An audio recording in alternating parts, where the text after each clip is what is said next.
안녕하십니까. 양형일입니다. 내년 광주 동남을 지역에서 더불어민주당 후보로 출마를 예정하고 있습니다.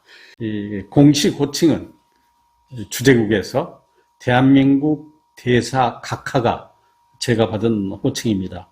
거기 스페니쉬를 사용하기 때문에 거기에서는 이 Excelentísimo Embajador de Korea, 이것이 제 공식 명칭인데, 솔직히 각하란 얘기를 어디에서 들어보기가 쉽겠습니까? 대한민국 대사를 하고 대한민국을 대표하면서 얻은 나름의 커다란 경험이고 소중한 기회였다고 말씀드릴 수 있을 것 같습니다. 또 일각에서는 저에 대한 비판적 견해를 가지고 계신 유권자도 만나 뵀습니다. 어떤 분이 저에게 하신 말씀이 의미가 컸습니다. 교수도 오고 총장도 오고 그리고 국회의원도 하고 심지어 외국에 나가서 특명 정권 대사까지 했는데 뭘 또 욕심을 내십니까? 하는 질문이었습니다. 국회의원에 나선다고 하니까 이제까지 한 것만 해도 대단한 자리를 경험했었는데 또 국회의원에 나서는 거냐, 이런 얘기, 그리고 참신한 후배들에게 기회를 주는 것이 어떻겠느냐, 이런 얘기도 하신 분들도 있었습니다. 어떤 분들은 뒤에서 비난성 얘기를 하시는데 그렇게 다 헤쳐먹고 또 해먹으려고 하느냐, 이렇게 표현하시는 분들도 있다는 얘기를 들었습니다. 소수의 의견일지라도 나름의 의미를 지니고 있다고 생각합니다. 그런데 여러분들께서 아시는 바와 같이 어떤 국민을 위하고 지역을 위하는 자리가 서로 돌려가면서 나누어서 하는 그런 자리는 아니라고 생각합니다. 무슨 말씀이냐면 가장 역량이 있는 사람이 나서서 국가를 위해서, 지역을 위해서 일해야 한다는 것은 너무나도 당연합니다. 경력을 가지고 있고 경륜을 가지고 있고 여러 자리를 거쳤다고 해서 그게 결코 마이너스 요인은 될 수 없다고 생각합니다. 과거 김대중 대통령을 놓고 여러분들께서 아시는 바와 같이 대통령병에 걸린 사람이라고까지 비난했습니다. 은퇴했다가 복귀했다, 은퇴했다, 복귀했다. 여러 가지 정치적 순환의 고비를 넘기시면서도 끝까지 포기하지 않으셨던 김대중 대통령님을 기억하실 겁니다. 그분 머리와 가슴에는 국가와 국민에 대한 뜨거운 열정, 그리고 나름대로의 보관이 있었기 때문입니다. 결과적으로 국민들께서 그분을 선택해서 김대중 대통령께서 IT 산업을 집중적으로 육성해 놓으신 덕에 대한민국에 오늘이 있다고 생각합니다. 세계 정치 지도자들 가운데에서 경력도 제대로 갖추지 않고 충분한 경륜도 쌓이지 않는 가운데에서 지도자가 된 사람들은 별로 없습니다.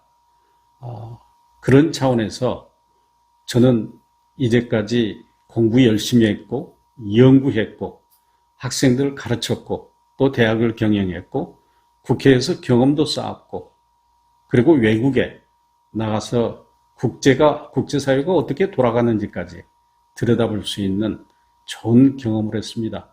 이것은 다른 사람이 갖지 못할 소중한 자산이라고 생각합니다.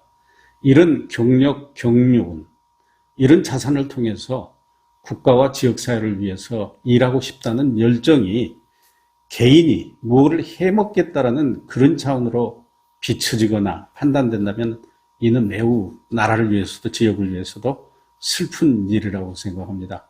그런 점에서 양형일은 나름의 경력에 어울리는 가치를 가지고 있고 나라를 위해서, 지역을 위해서 일할 충분한 자질을 가지고 있다고 감히 말씀드리고 싶습니다. 또 저에 대해서 이제 얘기를 해주신 분들 가운데 이런 질문을 던지신 분들이 있습니다. 한국의 정치가 왜 이렇게 후진성을 면치 못하고 있느냐? 그 원인은 무엇이라고 보느냐?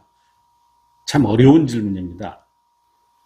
아마 여러분들께서도 다 각자 우리 정치가 왜 이렇게 어려운가, 왜 이렇게 날이면 날마다 말꼬리 잡고 싸우는 정치를 하는가, 여기에 대해서 분석을 하시고 나름대로의 이런 것 때문이다 이렇게 판단하시는 분들이 계시리라고 생각합니다.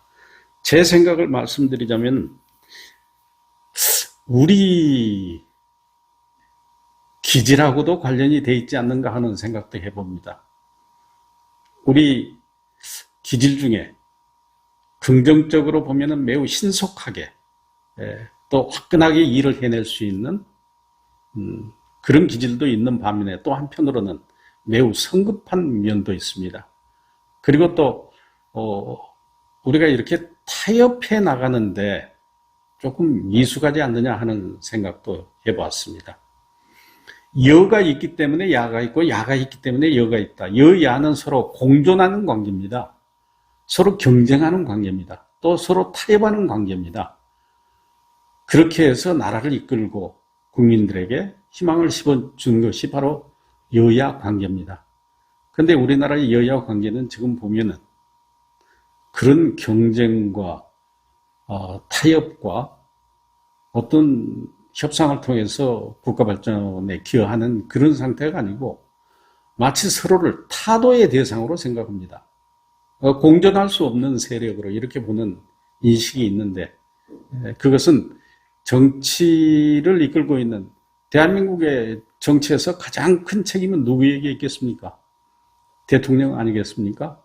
사실 어떤 국가 지도자가 나오느냐에 따라서 어떤 직장의 사장이 나오느냐에 따라서 어떤 가정의 가장이 나오느냐에 따라서 어떤 가정이 나오느냐에 따라서 가정도 회사도 그리고 나라도 달라집니다. 그렇다면 여야의 정치적 관계에서 가장 모범을 보여야 할 사람은 다름 아닌 국가 최고 지도자인 대통령입니다. 대통령이 껴안고 먼저 손을 내밀고 그리고 대화하고 이것이 진정한 강자의 모습이 아니겠습니까? 그런데 한국의 지금 정치는 어떻게 되어 있습니까? 글쎄요. 대통령이 그런 모습으로 여러분들에게 비춰집니까? 그건 아니라고 생각합니다. 따라서 국가 지도자의 문제는 대단히 큰 문제라는 것을 우리가 다시 한번 인식해야 되고 오늘의 한국 정치가 이렇게 복잡하게 꼬이는 데는 여와 야의 기본적인 인식에도 상대에 대한 인식에도 문제가 있지 않는가 하는 생각이 듭니다. 이런 점들에 대해서 우리 유권자들은 그러면 책임이 없다고 이렇게 얘기할 수 있을까요? 아닙니다. 모든 권력은 총칼로부터 나온다 이런 얘기가 옛날에 있었습니다. 그런데 지금은 대한민국 권력은 누구에게 나온다고 되어 있습니까? 국민으로부터 나온다고 대한민국 헌법이 선언하고 있습니다. 유권자 여러분들께서도 정말 투표 한번 하실 때마다 신중하게 판단하시고 어떤 사람이 과연 국가를 이끌고 지역을 이끌어야 되겠는가에 대해서 매우 깊은 고민이 있으셔야 한다고 생각합니다. 따라서 유권자 여러분들도 현 한국 정치의 상황에 대해서 결코 나는 책임이 없다 이렇게 말씀하시기가 어려운 것도 사실이라는 점을 말씀드리고 싶습니다.